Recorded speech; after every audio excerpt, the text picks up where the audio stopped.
Yo, Tommy T, what's up? How you been?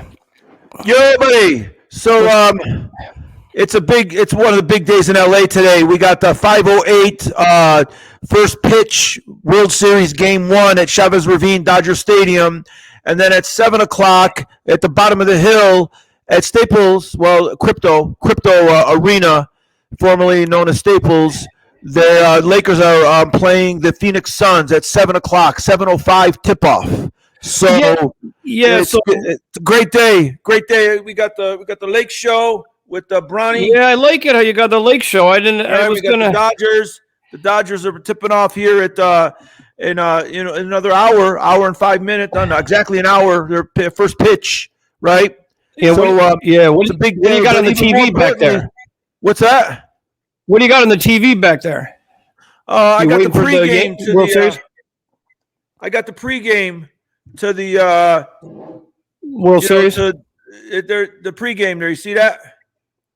Yeah, to the World Series, right? Yeah, they're talking about. Talking about. You know how they got to come up with stuff to talk about. They spent a half hour talking about Freddie Freeman's sprained ankle, that he rolled his ankle back on September 26th, and the last week of the regular season, he rolled his ankle against the Padres. Yeah, and now, it's a 4 to 6 week injury, but he's playing on a bad ankle. So they showed all of the problems that a bad ankle can cause for a first baseman. Okay, we know. So is it a high ankle sprain or an ankle sprain? Remember what we said a couple weeks ago? That's the dumbest thing I ever heard in my life. That's dumb. Stop saying high ankle sprain. Just cut it out. It's a freaking sprained ankle. What are you gonna do? They always do that. They always gotta get specific and say, well, it's a high ankle sprain and those take longer. Well, shut up. Or it's ridiculous. They don't. Well, back in the day, they would say you sprained your ankle. Now they only say high ankle sprain all the time. It's never ankle. I swear to God, Barry, when anyone ever sprains his ankle, I sprained my ankle my senior in football when a guy ran me over when I was playing safety. I caught my ankle. I sprained my ankle. It bothered me for the next 6 months. I know you sprained your ankle playing soccer, playing basketball many times. Yeah. Listen, when anybody sprains their ankle, it's the whole ankle. Yeah. It's the whole ankle. Freddie Freeman's entire ankle hurts.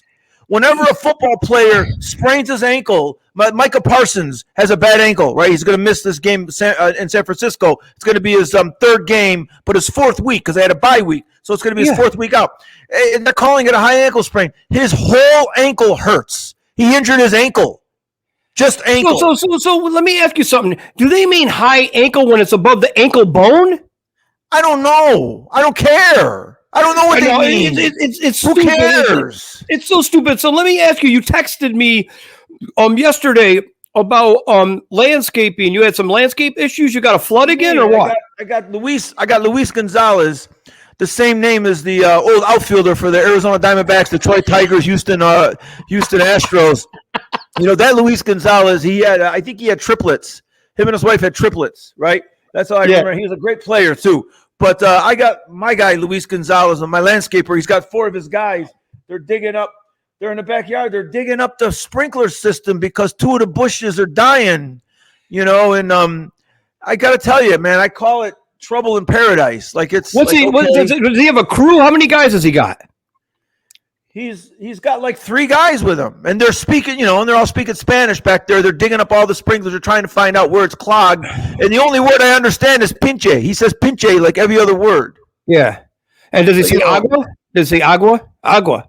No, all he's saying is he's describing what's going. He's talking to his guys, and he's saying blah blah blah pinche, blah blah pinche, blah blah. So he must be pinche is effing. Yeah, effing. Let me, if he has to knock on the door and you have to answer, ask him one thing, a sports-related thing. I guarantee he loves the Los Dodgers. Okay, my pool guy, the pool guy loves the Dodgers. He comes over with a Dodgers hat. The only thing is, he had a heart attack. So he had a massive heart attack. He had open heart surgery, so now his wife comes. He sends the wife over. He had a heart attack? Yeah, it's terrible. A young guy. Oh my God, he was the one who. Yeah, he loved the Dodgers, right? But these guys probably love the Dodgers too. Well, you never know, though. Maybe they like the Yankees. You never know. But I like to find that out. If you have to go, make sure you ask them that. So right now, I gotta cut to the chase here because I swear to God, I'm dying. I am so absolutely pissed off from yesterday's Viking game. I'm just going to tell you a few things that are on my mind. I didn't even sleep last night after that game. I was freaked out. Number one, I know that there's going to be times that Flores' defense isn't going to work. The last 2 weeks, you got Stafford, and he had his guys back. Right when he had his wide receivers back, that Cup and that little Puka guy, I knew they were going to score. Those guys are good. They're not, come on, it's Stafford and those guys.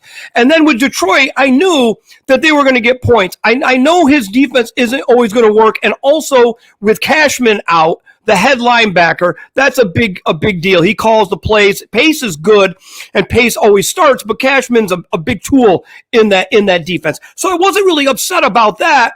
And the Vikings looked really great, and they're moving the ball up and down like they always do, going to alternate receivers too, scoring touchdowns. Oliver scored one, and that other guy, I don't even know who he is, at number 11 or 12. I thought it was, I had a nightmare. Number 11 caught it, and he went in the end zone. I go, did we get Treadwell back?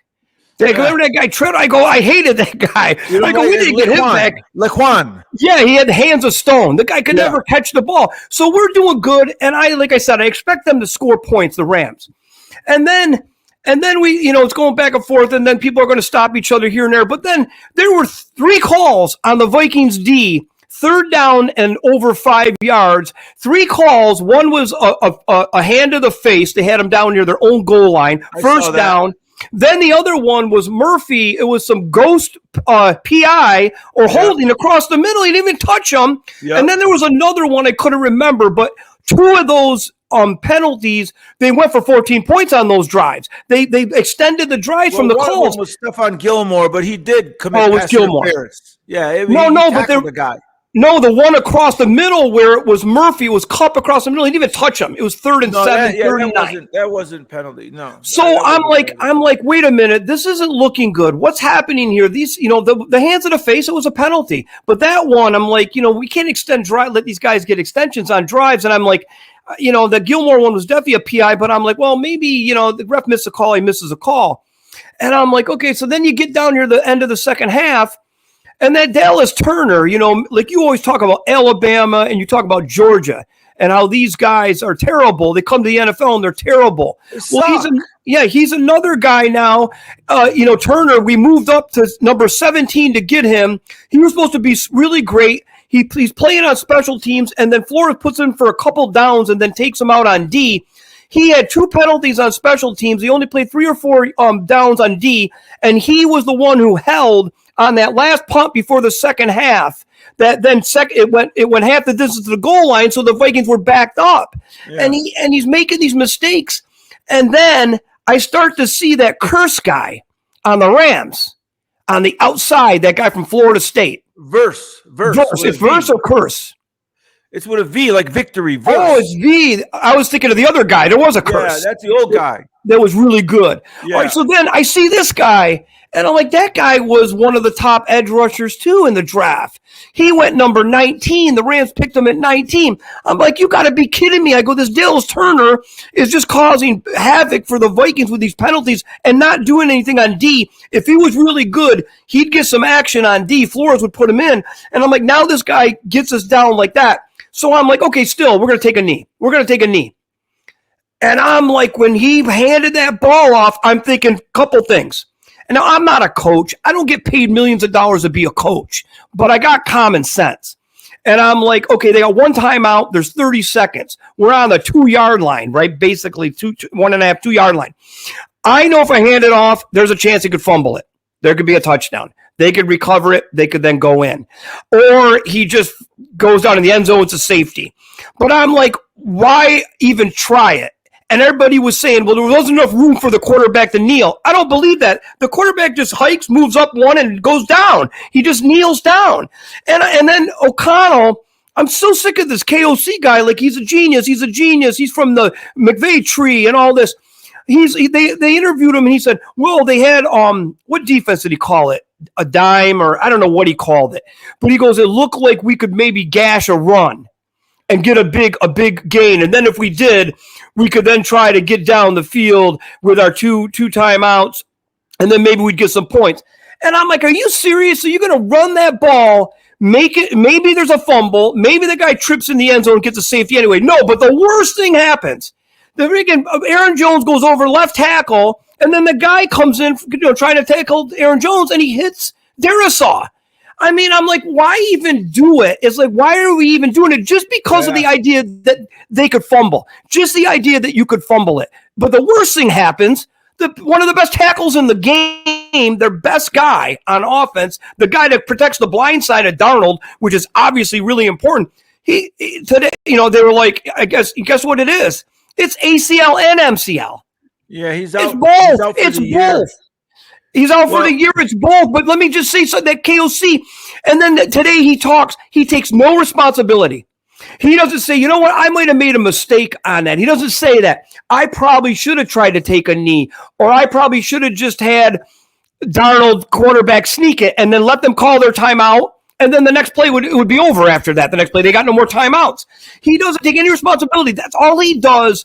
Is like those coaches, like the old Jets coach, the ex-Jet coach. He's a cheerleader, and he just says all the right things all the time. He goes, well, we're going to have to work harder. We're going to have to get guys to fill in, and we're going to have to stop making mistakes. And he does it, and he says him in it, but he never takes actual responsibility for something that he screws up. And he has screwed up things over the years, that the limited time he's been there. I just want him to say that, you know what, that was probably the worst thing we could have called, is to try to do that, because the chances of us gashing a run and then with 20 seconds left getting downfield for even a field goal, it probably isn't worth the risk. And he won't say it. And I know he's got to stay calm. Like, he's not like me right now, because you've got to have a sense of calmness and strength and control. But I'm like, today I watched him again. He's like, yeah, we're going to help CD the best we can. And, he's a great player. And, and I'm like, you screwed him. You screwed us too, because you didn't have to do that. And I know hindsight is worth 20/20. And I know a lot of people say, you can't say that. You got to play the game. But that just doesn't make sense just initially to even do it. And now you got your $100 million+ tackle with not just an MCL strain or sprain or partial MCL. It's ACL and MCL. And guess what leg it is? It's his left plant leg. It's the left plant leg. He's a left tackle. And I'm like, he's not going to be the same. He's going to try to rehab. He's going to put a brace on. I've invested my life in these guys. Yeah, I've invested my life in the Vikings, and I want to try to get to the Super Bowl again. And I just see these things, and I just wonder what would happen if I got in a DeLorean. If I got in a DeLorean and went back in time and had Chuck Noll, Tom Landry, Bud Grant, Don Shula, Vince Lombardi, what would they have done in that play? They would have took a knee, or just had the quarterback go forward and be down, whistle blows. They're going to blow the whistle quick because it's the quarterback. They would have called a timeout, and then the next play would have been over. I don't understand these young coaches. They act like it's a video game. And I don't think they're protecting their players, which is protecting the franchise, which is protecting everything involved in the Vikings. Like, I don't think you're protecting DARRISAW to do that run over him on the left side with 30 seconds left at the 2-yard line. Like, I don't get it. So I'm going to have a heart attack right now, because I'm just so livid. Yeah, I know. DARRISAW's out for the year. And the other thing is, because it's week 7, he's not going to be ready next year either. He's going to come back in the middle of the year, possibly next year. So there's that too. But I got to tell you though, buddy, I don't see a play call. I don't see how you can connect a play call to an injury. I mean, because DARRISAW can get his knee hurt in any play. You can't connect the play call to his injury. I understand. You think that's just me internalizing because I've invested? That's just you being a frustrated fan, because I understand that you have to, you want to preserve the players. I know that, Mike McCarthy with the Cowboys is always talking about the GPS numbers. They put these players on these GPS advanced analytics things, so they're counting their steps, they're counting all the stuff.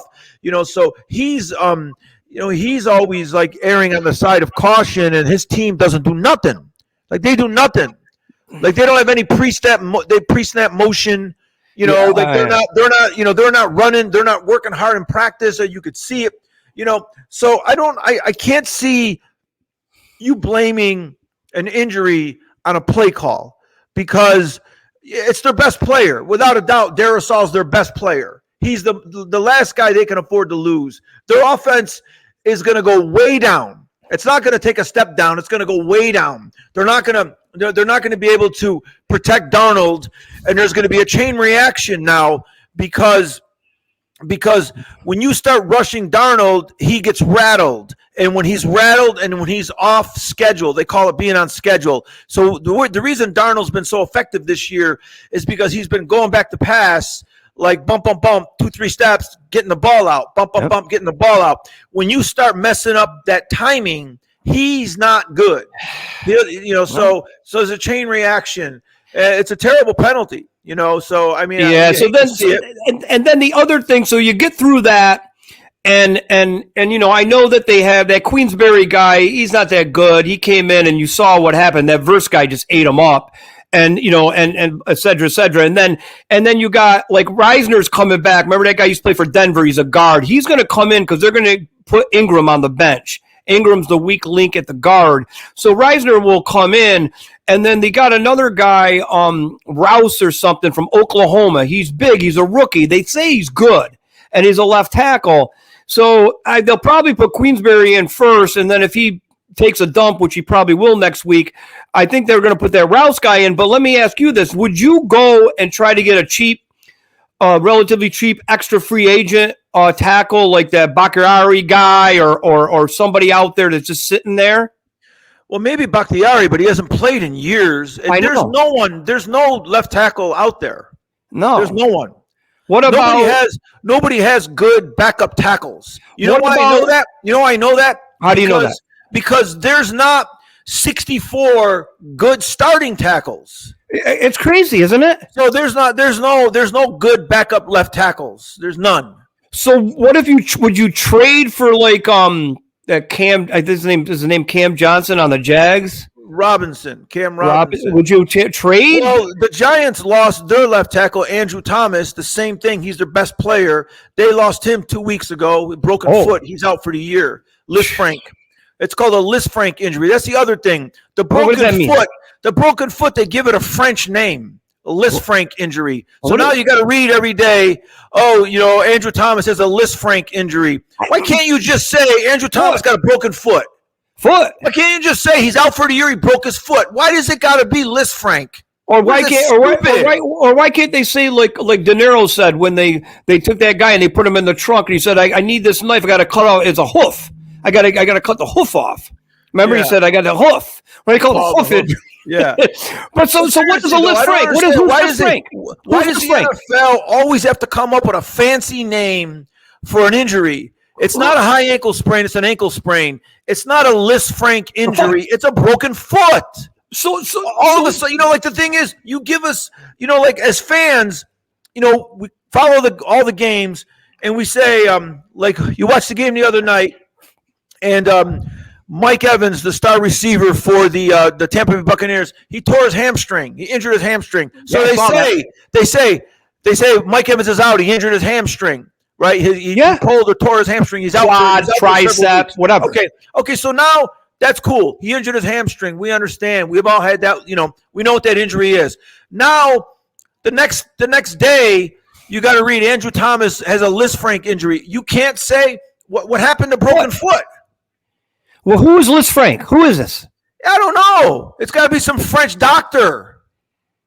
It is dumb. Stupid. It is dumb. Like I know a pectoral. They say pectoral. Everybody knows the chest is the pectoral. They don't like a lot of guys. They tear their pectoral muscle. They're out for the year. Javon Hargrave. I think Javon Hargrave tore his pectoral for the Niners. He either tore his pectoral or he tore his triceps. They're not saying, "Oh, it's a McDougal. It's a McDougal. A McDougal injury." What? Yeah, it's. They're not coming up with a name for the injury. Where did they come up with LISFRANC, and why is it in like the updates, the notifications? Why is it there? Yeah, you know what? It's frustrating. So to circle back to try to calm me down, you don't think there's anyone they should trade for because that's going to be more expensive. Well, Barry, it's math. It's simple math. There's 32 teams, so you got 64 starting left tackles, 64 starting tackles, right? You got 32 starting left tackles. There's not 32 good left tackles in football. So how are you going to go out and find someone that's going to come in? There's nobody. There's nobody. You know what? You got a better. I swear to God, I'm being honest here. You got a better chance of maybe going to see if Jimmy Wolf can still come up and do it. Right? You got to see. You know what I was thinking, buddy? Jimmy Wolf is our Barry, your lifelong friend from the neighborhood who played left tackle and got recruited by Johnny Majors at University of Tennessee. I was thinking the other day. You always say. Jimmy may not be a great football player. Yeah. So I was there. Let me tell you, I was there at the meeting.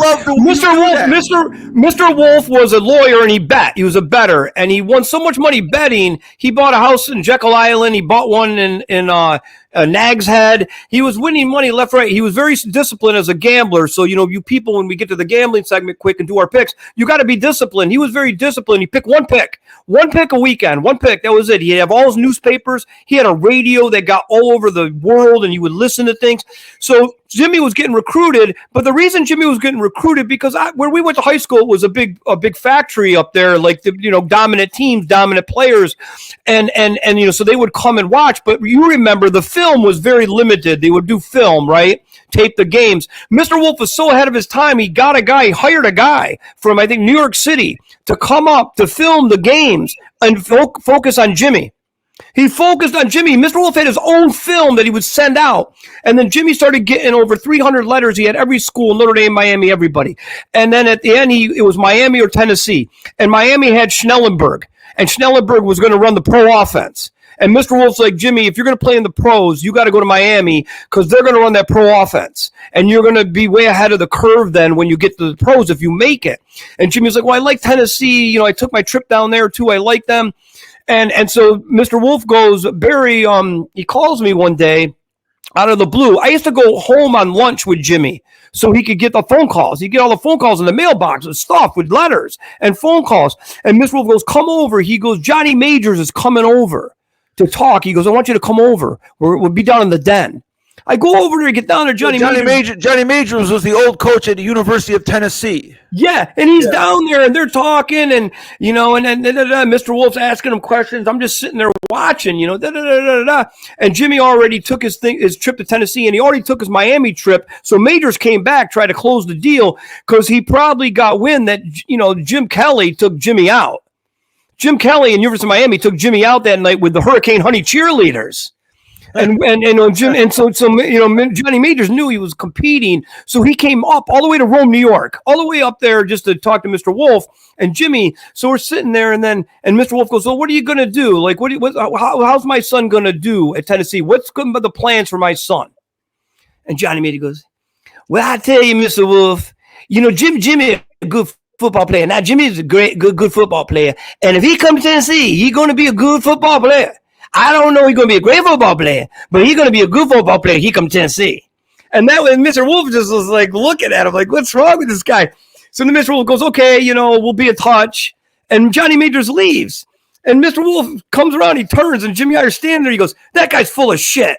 He goes, you're not going to Tennessee. That guy doesn't know his ass from a hole in the ground. You're going to Miami. You're going to go to Miami. And then Jimmy goes, I went down there, and I don't think Jim Kelly likes me.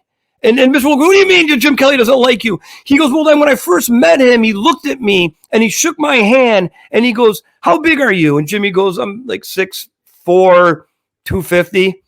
Back then 250 was big for a lineman. And Jim Kelly goes, I'm bigger than you. How are you going to protect me? And Jimmy was thrown off the whole time he was in Miami. He was so had hurt feelings about it. And Mr. Wolf goes, I don't care what he said. That Kelly, you're going to go down there and you're going to play tackle down there. But it was hilarious. But Jimmy signed with Tennessee though. He signed with Tennessee because he went against his dad. But let me ask you something. Where did Jimmy get the volunteer orange van that he got? Well, what happened was he signed, and Mr. Wolf was pissed. But then about a week or two later, I went over his house to go out on a Friday night, and there's a custom GMC van in the driveway. And Jimmy goes, I go, what the hell's that? And Jimmy goes, oh, I just got it. And I go, and we look in there. It's got a wet bar. It's got a bed. I know. We used to go out in that thing. Yeah, we used to go chase women. And I go, where'd you get this? He goes, I don't know. My dad got it. And then I'm like, yeah, your dad got it. I go, it's Tennessee orange. Because I knew the different colors. It was volunteer orange. Volunteer orange. I go, uniform. And I said to Jimmy, I go, they can't use this color. It's trademarked. They can't use this color without a permission. No, I don't know who brought this up here. They had to drive that car up from Knoxville specifically for Jimmy. Yeah, and that's what they did. And it was like, hang on, I gotta write something down.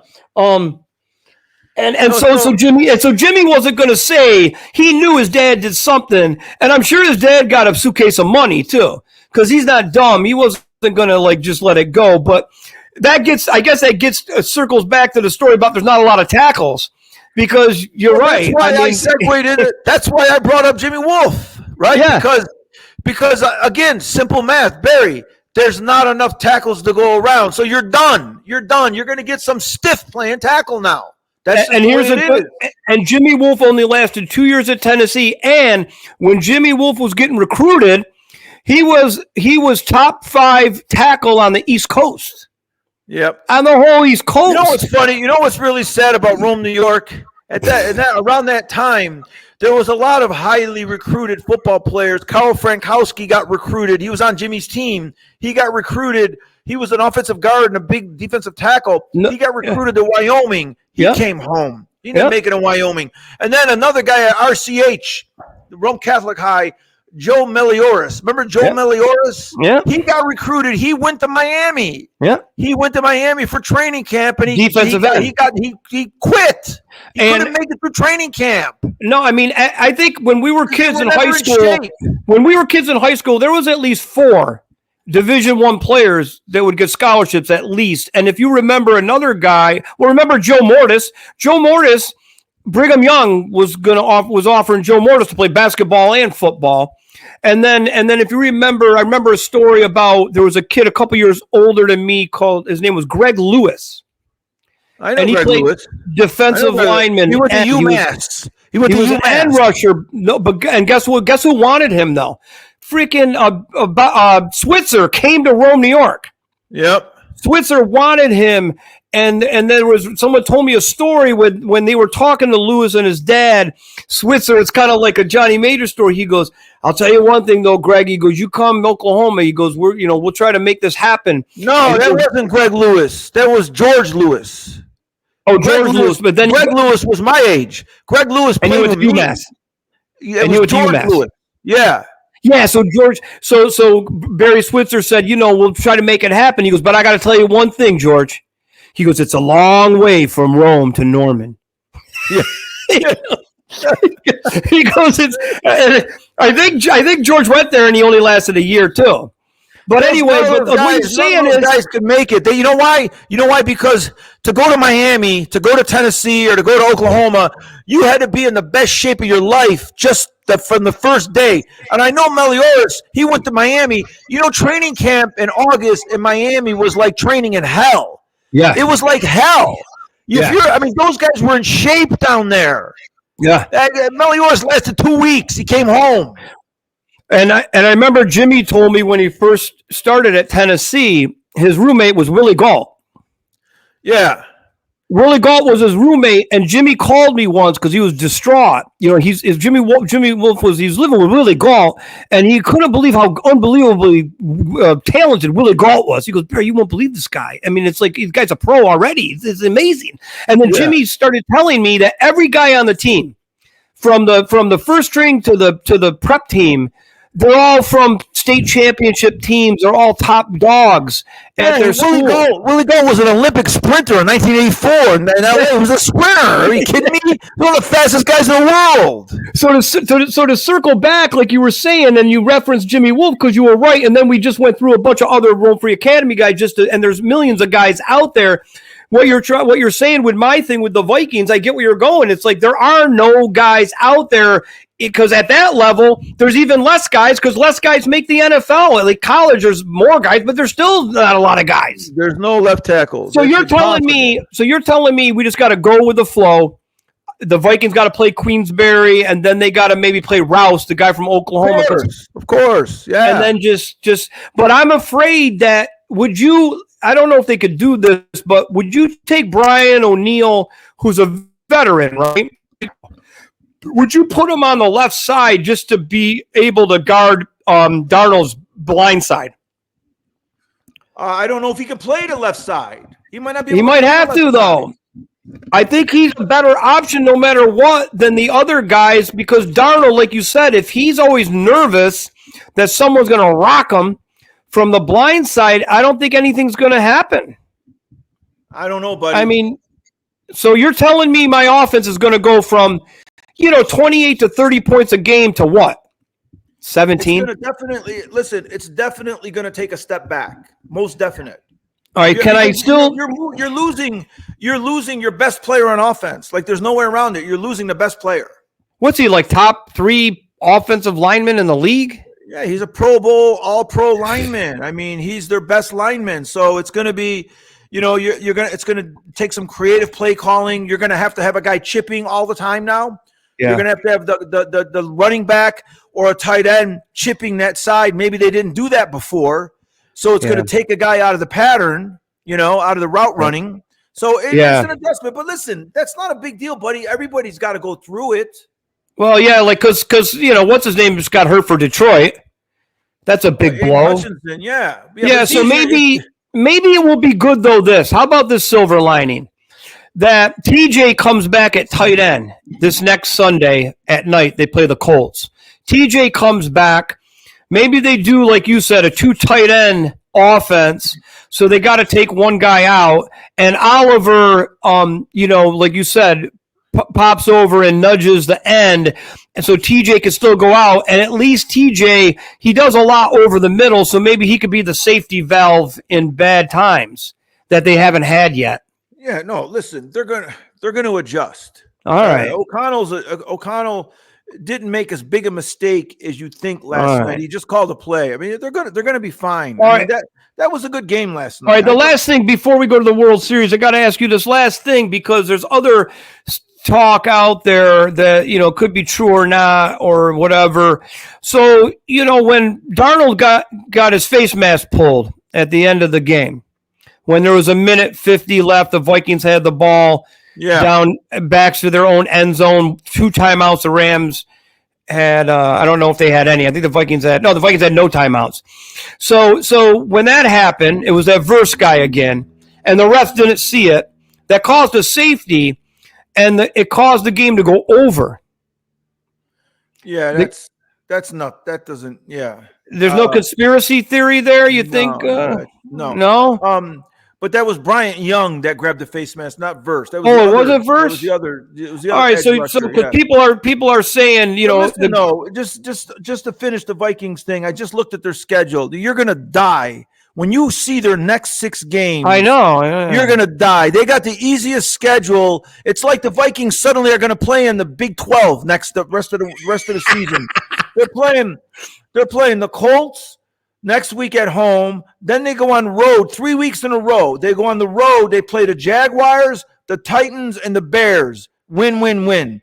Then they come home. They play the Cardinals, the Falcons, the Bears 3 weeks in a row. And then they finish with the Seahawks, the Packers, and the Lions last game of the year. The Vikings should win 5 out of their next 7, 6 out of their next 8 games. That's a good point. They got the easiest schedule I've ever seen. Well, because the hard part was the first 7 games. Yeah, no, this is, they're going to beat the Jags. They're going to beat the Titans. Yeah. They may lose to the Bears on the road, so that's 2-1. They're going to beat the Cardinals and the Falcons. That's 4-1. They get the Bears at home. They could beat them at home. That's 5-1. And they go to Seattle. Maybe they lose in Seattle. That's 5-2. Uh-huh. So they may be 5-2 when they play their last 2 games of the year, Packers, Lions, and that's going to make them 10-5. They're fine. The Vikings are fine. Don't worry about the Yeah, Vikings. because they did the one good thing is those first 7 games, the only cupcake they really had was the Giants. The first week, that first 5 games, the first 5 games, I thought they'd be 2-3 or 1-4, and they played tremendous ball. So that's going to help. Yeah, they got an easy schedule. So I know I get crazy. Like I'm glad. But we can't talk about a team that hasn't never won a Super Bowl anymore. Enough with the Vikings. No, I know, but I'm so glad that I talked to you today with this on the show because I'm in my mind like you settle me down about you can't blame the injury on the call. Yeah, and just let these guys come in and they'll make adjustments. And having TJ come back and that Cashman come back on D, there are positive things. Obviously the sky was falling last night. But the Rams too. I tell you, they're a good team, and they're going to make some noise if they stay healthy. They're good. They're good. They can play ball. They're good. I hate to say it, but I picked the Rams last night. In my football pool, at the Wynn Resorts, I picked the Rams. In the confidence pool, and I gave them a 7-point confidence level. So what's that mean? You pick all 16 games, or how many games are there's like 14 games last night or this week. So you pick all 14 games, and then you rank them like 1 to 14 or 1 to 16 on how confident you are. So I gave that game a 7, which is pretty high confidence against the Vikings. Yeah, some games I pick like I picked someone, I gave him a 1, you got each one is slotted 1, 2, 3, yeah, because how did you do that when you didn't know how Kupp was going to come back and Puka didn't even know if he was. I just know, first of all, I know that McVay had the team playing well even without Kupp, without Cooper Kupp and Nakua. I knew they were playing well to begin with. And I know that they got that young defense with Bryant Young on one edge and that Verse on the other. So I know that they're improving anyway. And honestly, I look for the Vikings to come down a couple notches. I know they're good, but I didn't think that they were going to go into LA and dominate. So I figured the Rams could pull that game out, especially on a short week coming off the loss to the Lions. So that's good. So okay, let's switch gears and go. You have to check on those guys out there. Did they leave? No, they're still digging. Let me see. God, so Tommy's got issues with the pipes in his house. They're digging up just the sprinkler system. They're digging up the sprinkler system. So what plants died? Is it a big plant, tree, or what? Just a bush, a couple bushes. Just tell them to tear the bush out. I mean, I'm going to have to put another one in. They're not cheap, but I'm going to see if we can save Maybe them. you just don't put a bush back and just put some rocks. Just put some rocks. No, because it's uniform. It's like uniform across the back. Like there's like layers, so if you leave 2 out, it's going to look like someone's going to come in the backyard and go, well, you're missing 2 bushes back there. Oh, okay. All right. It's all uniform. All right. Yeah. All right. So let's switch to the World Series. Before we start on the World Series, I want to say about how sad it is that El Toro passed away. It's interesting how the Dodgers and Yankees are going to play now. And El Toro was very significant in that 81 series. And it's just sad. I didn't know he was that sick. He was only 63 years old. And, he's our age. He's our age. Did you ever go watch him pitch? Well, my first game at Dodger Stadium, because we moved to LA in the mid 80s, right? When we were just out of school. So, my first game at Dodger Stadium in my life. And now growing up in Rome, New York, we watched the games on baseball. We watched the games on television all the time. We watched Dodger Stadium on TV. And every time they showed an overhead shot of Chavez Ravine, it was beautiful. I mean, it was amazing, those overhead blimp shots of Chavez Ravine during the World Series in 1977 and 78 against the Yankees, 81.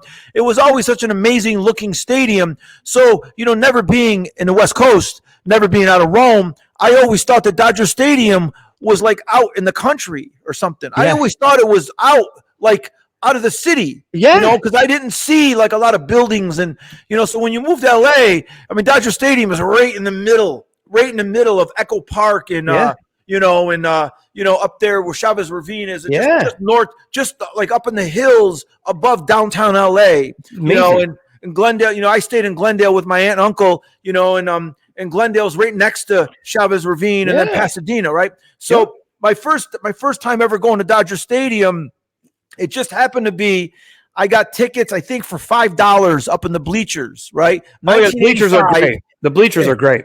Yeah, it was 1985. I was up in the third, way up in the third deck. It was $5, those tickets. It was $5, and it was Fernando Valenzuela pitching against Dwight Gooden in 1985. Dwight Gooden. It was Dwight Gooden's second year, I think, second year, right? Or it was his rookie year. He pitched a little bit in '84, but it was his rookie year. So I went to that game, and it was and they both threw a shutout. They both threw a 9-inning shutout. It was 0-0 after 9. 0-0, right? And then Fernando went 2 extra innings. So Fernando shut out the Mets for 11 innings. 11 innings. And then the Mets finally got 2 runs in the 13th inning. But Fernando threw 11 shutout innings, Barry D.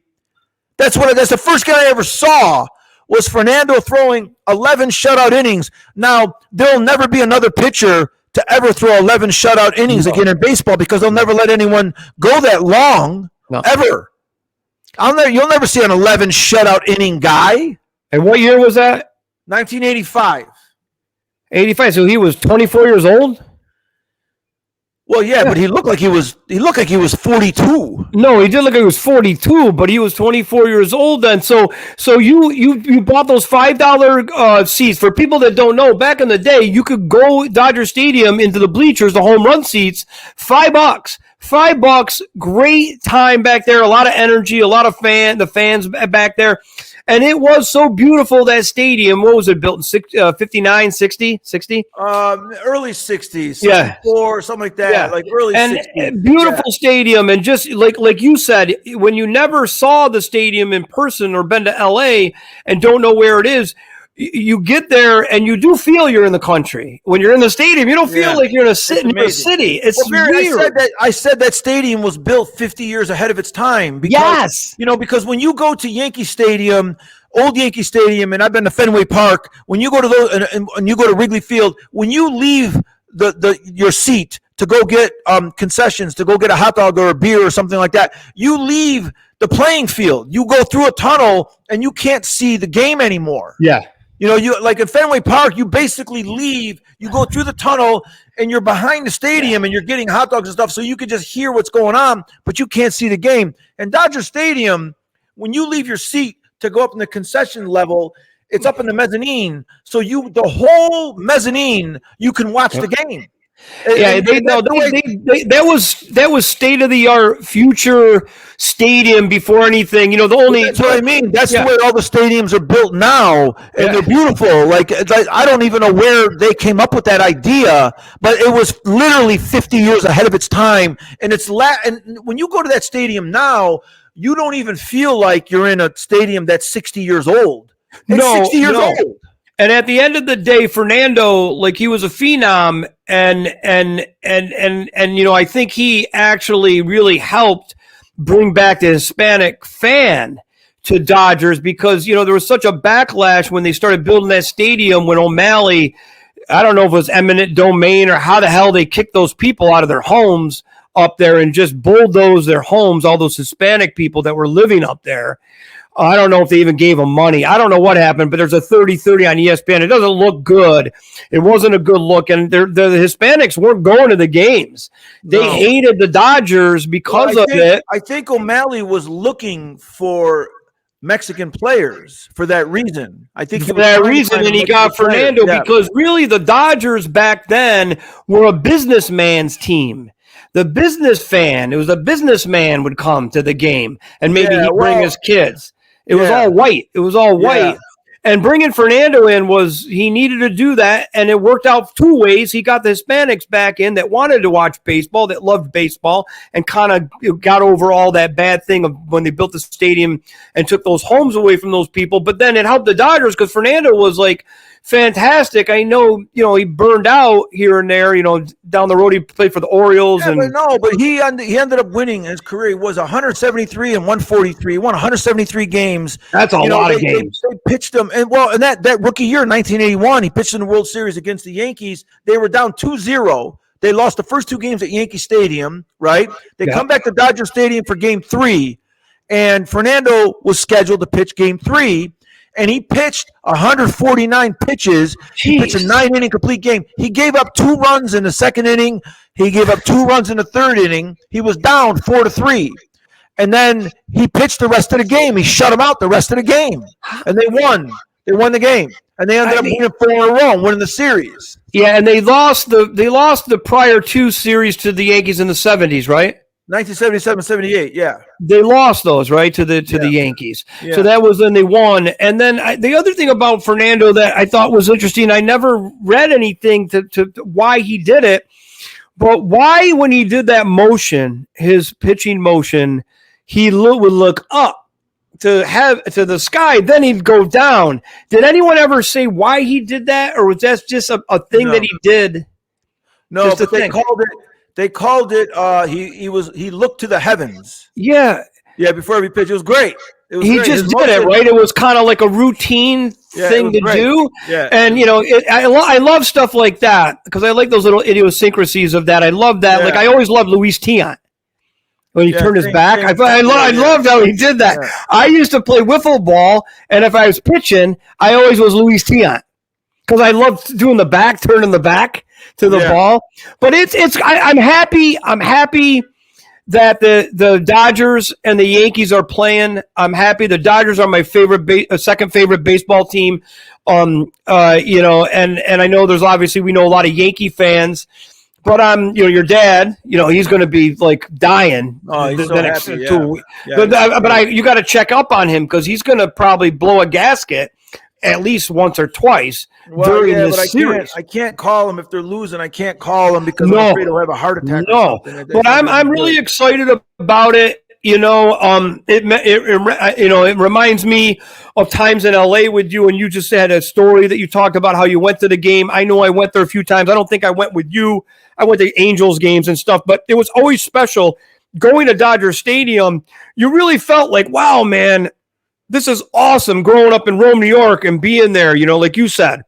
It was just was magical. It was magical. Yeah. And the Dodgers were always pretty good. And so now here we are. We used to get the Dodger dogs for 75 cents. I mean, they were the greatest hot dogs ever. I mean, oh my God, it was Dodger Stadium's a great place. It's a great now place. They changed the Dodger dog. It's another distributor, and it's not as good, I hear. Yeah, it's hilarious. It's a different guy now that makes them. I can't remember who was making them before, but they did change it. The guy wanted more money or something, and they got rid of him. The owner of the company that was making the dogs, and people say it's not as good. And tonight, you first row, you'll see like old school, like that Mary Hart. Remember Mary Hart from Entertainment Tonight? Yeah, my father talks about her. I don't know her. My father talks about her all the time. Brings up Mary Hart all the time. I don't even know what else she is. She was the head, newscaster reporter on Entertainment Tonight back in the 80s, 90s, and she's got season tickets right behind home plate. She's there all the time with her husband. Oh yeah, and she still looks good. She still looks hot. I mean, she's older than dust. She's older than us. She's old, but she's in LA, the clock stops for some people. You can go with the magic of things, doctors. She's a fossil. Yeah. She's a fossil, but she's a good looking fossil. I mean, it's amazing, but I'm happy that that's happening because I think it's good for baseball. And it's good for us because we can reminisce about LA. I'm going to root for the Dodgers against all my Yankee people that I know. I'm sure you are too. And I'm the only person I don't want to win the Dodgers to win is your dad. I want the Yankees to win only for your dad, but I got to go. I don't want it. Your dad's seen enough winning with the Yankees. Yeah. So, besides, I think that the Dodgers and Yankees might meet in multiple World Series in the next 2 or 3 years. I mean, they're two best teams of baseball right now. Yeah. So what do you think?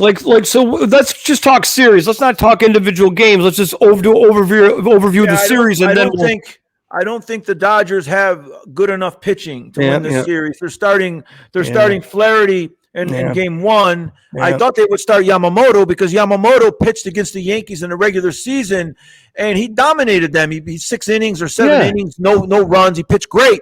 But for some reason, Yamamoto's still not 100%. They're only pitching him like 4 innings. Like he's not. He was hurt most of the year. Flaherty, he's been the most consistent pitcher the second part of the year, but he's not. He doesn't have great stuff. He's not a frontline pitcher. He's more of a third or fourth starter. So the Dodgers don't have a number 1 or number 2 starting pitcher. The Yankees do. The Yankees obviously got Garrett Cole, who's one of the best pitchers in baseball. So he's going to pitch at least 2 games in the series. And if it goes 7, he'll be available to pitch 2 innings in the 7th game. Right? And he's young, right? No, he's 30s. He's not young. He's been around. 30? I'm thinking of somebody else on the Yankees. He's been around. I mean, so if Kershaw was healthy, starter. So if Kershaw was healthy, would you change your mind? No, I mean Kershaw hasn't been a great pitcher for 8 years. Yeah. No. So how Kershaw was 32, like Garrett Cole is. Kershaw was one of the best pitchers in baseball, but he's not. He's done. He's all done. All right, so how did the Dodgers manufacture this season with a pitching staff that's not really fantastic, and baseball's so much about pitching? Well, their manager, gets so much criticism. I mean, so much criticism for only winning 1 World Series in the last 8 years. He's done a fantastic job with their bullpen and with these starters. And keep in mind, their bullpen has been injured too. Like Vesia, who's their left-handed guy, he missed the NLCS. He got hurt against the Padres. And he's back this series. And now Evan Phillips, who's like their second best reliever, he's out for the series because they call it arm fatigue. So he's out. So and when was that guy still on the team that got they used to wear the glasses that got in trouble for the battery on his wife or something? No, but that guy got screwed. Trevor Bauer. No, he's not on the team. No. And what about the Hispanic guy? The other guy too. Didn't he get screwed? There was another Hispanic guy that would wear glasses. He was a good reliever. Julio Urias. Yeah, where's he? He's been gone. He's out of baseball. No one picked him up. But they showed a video of him beating up punching his girl outside of the soccer stadium. That soccer stadium over there, in LA. Oh yeah. The Home Depot thing in Compton or Crenshaw. Yeah, and so he got mad at his girl and he was throwing haymakers at her head. Oh, he was good though, huh? Really good. What do you mean? Really? Yeah, good. he was the shutdown guy, wasn't he? Listen. You remember that basketball player years ago, John Williams? They said he's eating his way out of the NBA. Remember, he was a really good player. Remember, he said he's eating his way out of the NBA. Well, this guy Urias, he punched his way out of the Major League Baseball. Stupid idiot. So the coach, is it Roberts? Is that his name? Yeah, Dave Roberts. Yeah. He's a magician then, because for all practical purposes in baseball, you got to have pitching. Yeah. And they go 4 or 5 innings out, then you got bullpen. He's like created magic for them to even be in this. He's done a really good job. So, but you think, okay, so you would love to see the Dodgers win, but the practical part of you is saying how many games will it go? Here's the thing. Their pitching is not going to be able to get through Soto, Judge, Stanton. The Stanton's hot, right? And Soto and Judge are great. Like Mookie Betts and Ohtani are a Shohei for the Dodgers. They don't have enough pitching to get through the middle of that lineup. The number 2, 3, 4 hitters, they're not going to get through that lineup 3, 4, 5 times a game. There's no way. Yeah. So but the Dodgers are a good hitting team too. So they can keep the pressure on the Yankees. Like if they can hit Garrett Cole today, if this game, the over/under for this game is 9. If this game could be 7-7 in the 8th inning, that would be good for the Dodgers. If they can score runs and keep the pressure on, then they'll have to go with the Yankees bullpen. That's what the Dodgers got to do. They got to out-hit the Yankees. But they're not going to hold. I don't know how the Dodgers beat San Diego. They were down 2-1. San Diego's picked to be in the World Series. I don't know how they shut out the Padres the last 2 games. They shut them out. It was unbelievable. Like Roberts, that was all Roberts in his decision making on who to put in. It was incredible. So, do you think if you had to pick, you'd pick Yankees in 6? I'd say the Yankees in 6. I mean that means that they would have to win Game 6 in LA in Chavez Ravine. That's what they would have to do. I think if it goes 7, I'm taking the Dodgers. I think the Yankees got to win a shorter series. Yeah. You know? So they got to win. The Yankees got to win. I'm not betting this, but if I had to bet, I'm taking the Yankees in 5 or Yankees in 6. And so the key is the Yankees got to win one of these two. Yeah, they can win. They should win. Because if they don't, it's going to go to 6, and that's scary for them. Because then if the Dodgers tie it up and it's 3-3, Game 7 in LA, you never know. Well, I don't think the Yankees would be afraid of a Game 7. I think that the Yankees are just good, and the Yankees have the best player in baseball and Judge. You know, I mean, Soto's just as good as Judge. I don't know how you're going to get through that lineup. The Soto guy is crazy. He's great. He's so confident. Yeah, I watched that at bat that he did that last game that they clinched to go to the World Series, and the guy kept throwing his best stuff, and Soto just kept shaking his head after he fouled it off, making him come to him to throw that fastball. Yeah, and I watched Flaherty pitch against the Mets, and he had nothing, like nothing. He couldn't get anybody out. He was throwing batting practice to the Mets. So, and stadium wise, like for the Yankees, Dodger Stadium's friendly for them, isn't it? They could friendly. I mean, Yankee Stadium's the friendliest stadium in the baseball. porch, the short porch there, but Dodger Stadium is. But that works. But that works to the Yankees' favor because a lot of their players, like Judge and Gleyber Torres, they hit 309-foot home runs. They hit those fly balls that barely get over the right field wall. Like they know how to play in that stadium. Yeah, they know how to slash the ball to right field in that stadium. So it's going to be exciting. Like I love the whole connection. You know, it's sad that Fernando passed away, but they're going to honor him. And you know, it's too bad he's not there calling the game for Spanish radio. But you know, like this whole thing coming back now and how great he was in that World Series. Who was the World Series MVP in '81? It was Pedro Guerrero and it was Pedro Guerrero, Ron Say. Yeah, it was 3 guys. They split it 3 ways. It was stupid. Yeah, they split it 3 ways, right? It was 3 Dodgers, right? Ron Say, he was the third baseman? Yeah. Yeah, he was funny. He walked. His feet were always out. He had that walk with the feet out. Well, his nickname was the Penguin. Yeah, it was like this guy. He was short and he was funny. That guy. He was really funny. He didn't run. He waddled. Yeah, he waddled. Yeah. So I would pick. I'd love to see the Dodgers, but I also think the Yankees are going to win one of these first 2. Yeah, and then you know they could win 3 in Yankee Stadium. They could just win those 3. You know, I'm just amazed by the Dodgers how they made it, like you said, how they got beyond San Diego, and you know it's just coming now. You're just wondering without the pitchers, the starting pitchers. It's going to be tough, but it's still going to be nice. Like, I'm happy about it. And your dad will be really happy if the Yankees win. He'll be like ecstatic. And you know, so it's going to be a good series. And then I know we won't talk about it right now because it's the second game, but the Lakers, they play who tonight? The Suns? Yeah. Phoenix. Yeah, you know, so we're going to get into the basketball as we move on because I watched that first game, the Lakers against who they play? Milwaukee? No.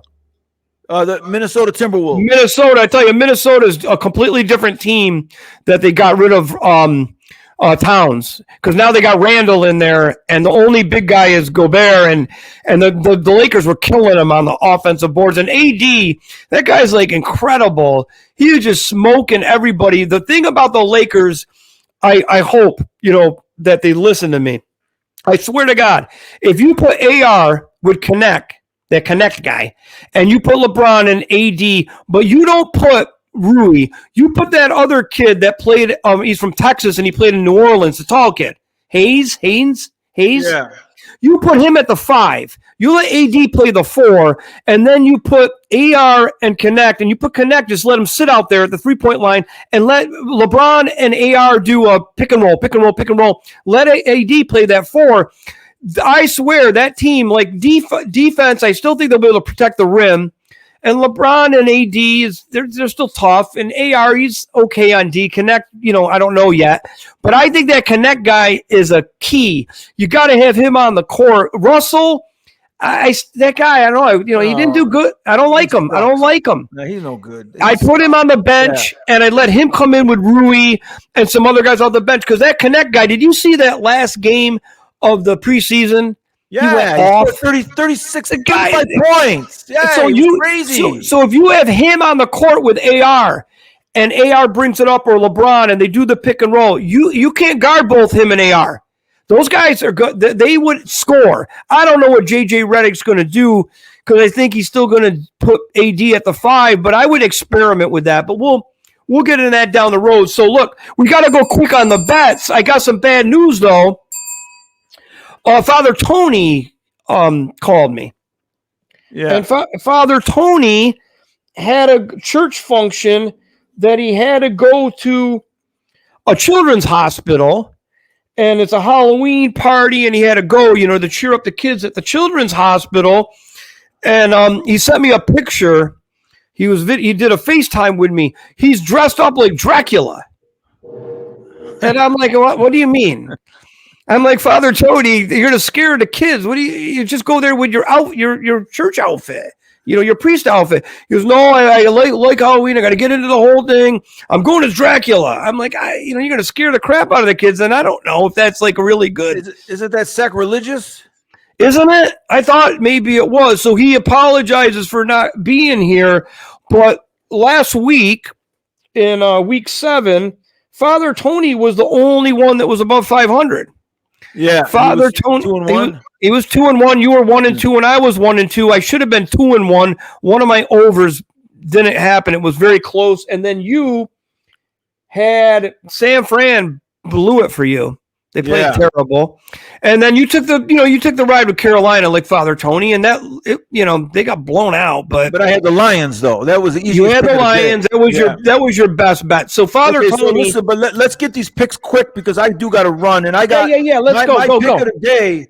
My best pick today. Okay, hang on. Is again, the Cowboys are going to get killed. I mean, they're going to get. I mean, if you want to win money this year, you bet against the Cowboys every week. You're going to win a lot of money. That's actually a good idea. Okay, they're terrible. So you're going against the Cowboys. Who they playing? Where's that game? The Niners. They're in San Francisco. They're playing the Niners. The Cowboys are getting 4 points. The Niners will beat them by 40. The Niners are going to kill them. So you're going to take the Niners minus the points. Yep. Is it 4 or 4.5? It says 4 points. Okay, that's fine. You know what? That's the Sunday night game on Peacock, NBC Peacock. Yep. Okay, what's your second one? Yeah, and my second one is Atlanta over Tampa Bay. Tampa Bay's getting 2.5 at home, and they're decimated by injuries. Decimated. Yeah, they're going to have to make a trade for a wide receiver, no? Yeah, I mean, they lost Evans. They lost Godwin. They lost their 2 best players on offense. I mean, they're going to run the ball. And they got some young guys. They do have some young receivers that could come in. That Jalen McMillan. They got Trey Palmer. They got some young guys. They got Sterling Shepard from the Giants. They've had him all year. So they're going to have some little guys running around, but they don't have these big receivers anymore. Godwin and Evans are the biggest receivers in the league. And Godwin's out for the season. Is Evans going to be out for a while with that hamstring? Multiple weeks, 3-4 weeks at least. Because he played last week with it injured. And then he fell down in the end zone. Yeah. It was like, forget it. So that's a good pick. Atlanta, this is Atlanta's opportunity. Yeah. With Tampa Bay with all those injuries. So listen, from now on, keeping with the theme of our big session at the beginning of this show, I'm gonna name every single injury. So now, the Evans injury, we're gonna name it after we're gonna for some reason we're gonna give it a Japanese name. So we're gonna call it a Yakamura. So he's got a Yakamura injury, right? And then and the pectoral or the torn triceps that Javon Hargrave had earlier in the year, we're going to call that a McDougal, right? Irish. We're going to give it an Irish term. No more. If they're going to call it a LISFRANC, we're going to make up names for all the injuries now. Okay. So he's got a Yakamura injury, and so I like Atlanta over Tampa Bay. I like San Francisco minus the points. Okay. And I got to tell you, buddy, the Raiders always play the Chiefs well. Always. They always play the Chiefs tough at home, no matter what kind of crap team they have. So I'm taking the Raiders plus the 10 points. That's a lot of points. You're right. That's a lot of points. Next week we should get Falcone on again and see how that game pans out, and get an update with him, because a lot's happened with Adams gone, and then that guy from Purdue, that quarterback, whatever, he's out now, so they're going to have to go in Minshew, you know. But I agree. That's a lot of points, 10, and the Chiefs are probably going to be really cocky and confident. Yeah, and the Chiefs got their own injury problems. They got D. Hopkins now. They got DeAndre Hopkins. He might play. You know, they're missing their running back. They're missing a bunch of receivers. You know, I mean, they haven't played well this year. Yeah. Like they've been. I mean, they're 6-0. You know, I mean, and for a team that hasn't played well, you know, they're 6-0. The Vikings were 5-0 the last time we did this. Yeah, but they lost 2 games since we did it. Yeah. It's crazy. And I wanted to ask you, like, another thing I want to do is I want to try to get one of your fantasy football guys on, because they love to bitch. Yeah. We should get Sal on, man, because they love to bitch. They love to bitch, and you're the front runner in the league. You're undefeated in that Hollywood celebrity league. I always say this though. I'm 7-0, but when I made my draft, Yahoo, they grade your draft. They gave me a D. Yeah, well, you know what Yahoo should do? They should give us a job. Because they gave you a D, and you're undefeated in that league, in that Hollywood / celebrity league. I got Josh Allen. I got Brandon Aubrey, the kickers, gives me 20 points a game. I got Cook and Gibbs. I got the James Cook for the Bills. I got Jahmyr Gibbs. You know, I got a decent lineup. Hey, you know? I wanted to ask you: is Pacheco on the waiver wire? No, he's coming back. He's not available. That would have been a sneaky one. He's not available. But no, you should ask Sal if he come on, because I just love the I know that, because playing fantasy, as I played many times in the bar leagues, there's so much drama. Yeah, and conspiracies and what do they call it when they convolute together and all this stuff. I had one guy who traded Rodgers. It was right before the playoffs started. And he traded, and our commissioner wasn't like your guy that he would. I think you told me there's a thing like you can't just go pick up guys. You have the commissioner's got to, he gets involved in it or something. Well, Stabile's my commissioner, buddy. Wait, hold on a second. I got to check on one thing. Get that guy over here. I'm going to talk to that guy. Tommy is now. He had to leave for a second and go talk to the Gardner guy, who's trying to fix the water pipe. So I'm gonna have to cut this short. I got. All right. But anyway, see if you can get Sal on, because there's always drama in those leagues, and you being the top dog, I'd like to let you guys go at it and talk about guys. Then we get the other guy on. I'd love to do that. So I got your picks here: San Fran minus, Atlanta minus, Raiders minus. I got like 3 over unders that I'm going to do. I'm going to take the Packers and the Jags over. I'm going to take the. Where's that other one? Bills Seahawks over. Even though like that. Yeah, even though Metcalf's out for the Seahawks. And then my other one, I was going to take the Falcons Bucks, but I was scared because the Bucks injuries. So I know this sounds really crazy because the over under is 44.5. I would take it at 44, but I'm going to take the Lions and the Titans over. I think the Lions are going to score 40. I like that. Points. Yes, I like that, buddy. So those are my over-unders, and Tommy T's got his plays. He's got all favorites. Well, you got one dog. You got the home dog, but plus the 10. And Father Tony isn't going to be able to bless these, but maybe we'll just go undefeated. And then when Father Tony comes back next week, you know, he'll know he shouldn't miss the show. You know, but he's doing a nice thing. He's doing a nice thing. All right, so you got to go out and settle the Gardner guys. Buddy. And but this was a good show, man. We covered a lot today, man. Good job, buddy. Well, and I feel a lot better now talking to you because I was not doing well. So all right, T. Thanks a lot for everything. Thanks for doing the show. I'll text you this weekend during the games. Tell what's the guy out there? Tell those guys I said hola. Okay, I will. Luis Gonzalez in the game. Pinche. What do you say? Pinche. Pinche. Pinche. All right, buddy. Adios. All right, see you later. Pinche.